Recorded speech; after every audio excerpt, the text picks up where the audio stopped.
Siphonophore. Ears, If we could but get a zoom on the... definitely Sure. something we should check Video, in. let's push in. Try and start at the top and just go down a little bit so we can see all the different Okay. zooids. Nice. Are the dark patches something else colonizing, or is it part of the Siphonophore? That's a really good question. I'm not sure. They seem to be pretty evenly spaced. Well, I guess not. they do, but, don't they? I'm not sure if they're different from the other. Or if it's like a special. All right, full wide video. Yeah. I'm not sure. They could be Thank you. reproductive, Beautiful. Reproductive. structures. Oh, Wow. Yeah, nice. See the That's so weird. cool. Yeah, they're just trailing Tentacles behind there. instead of down. That's beautiful shot of those tentacles. tentacles are probably packed with nematocysts. Yeah. It's going in and out. Well, that's a really long Okay, Siphonophore. let's Yeah, you can go see it in see if we get real close Yeah. to this guy. Let's zoom in now. They get enormous.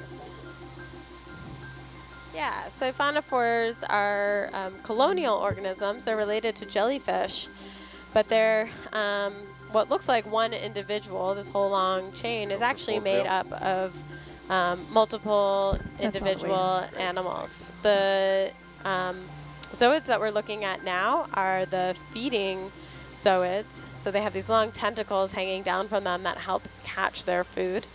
But up at the top of the organism are a series of bells, which are individuals that are provide the swimming and propulsion for the animal.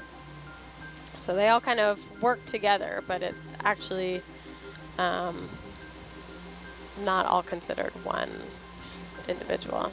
So are the top These ones, do they grow in proportion to the size of the chain? Like it would take a lot of energy to move this whole thing around. It's a great question. I don't know much about the life history of the Siphonophores and how they go about forming these chains. Developing, Yeah, And they're that's super a really good interesting. question. Really see. Or the little hairs hanging off of them. So those are the tentacles that help the Siphonophore to feed. So they kind of help increase the surface area of the water that this Beautiful shape. animal encounters, and they can get marine snow, those white organic particles that we see in the background, as well as zooplankton, to provide the nutrition for the whole colony. What are the red tubes? The red tubes, we believe, are reproductive. And I don't, like I said, I don't know a lot of the details about the life history of these, but That's a great shot. yeah, this is really nice. incredible. Let me know if I'm getting too close to zoom, Carrie. And there are all those sort of Yeah. translucent Wow. orbs in the back. Those are really cool too. Yeah, do- there's a lot going on here. This Yeah. is really cool. So do each one of those have to then feed each themselves?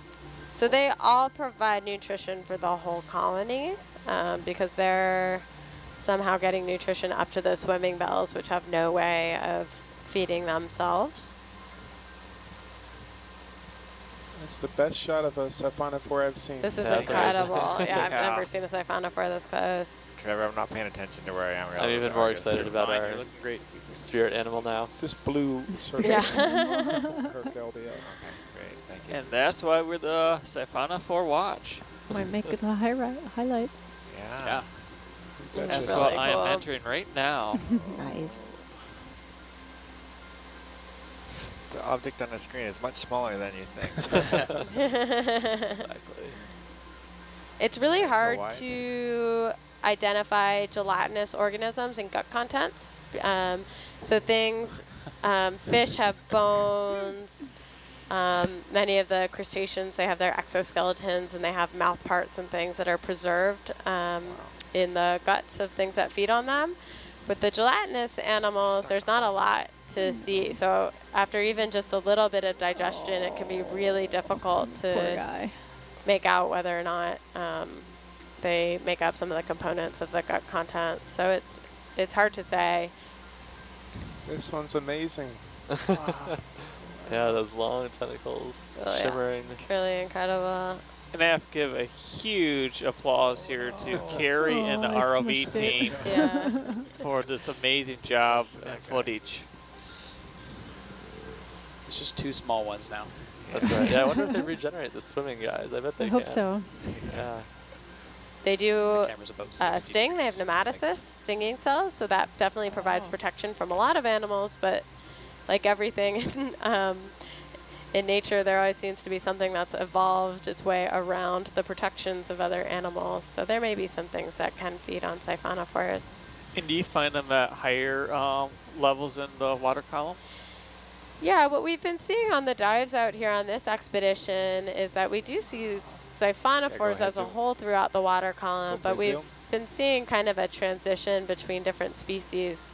So the ones that we've been seeing in the shallower parts of the water tend to be quite a bit smaller. They also seem to be faster moving. They're darting around a lot Yeah, that's more right, than right, these that's right. ones.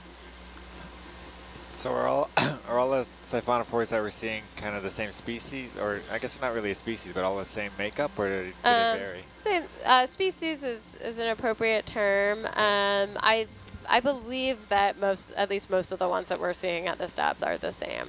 Yeah. But, so I understand they're made up of multiple organisms, right? So multiple individual animals, but Okay. they're all the same species, and they're clones of each other. They have the exact same genetic makeup. Okay, cool.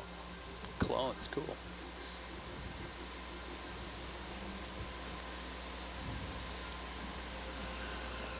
No, It's a Trevor, I big siphonophore. felt really bad about a cough the other day, but you've relieved me of that burden. I even hit the switch too, and I got it on time, but oh man.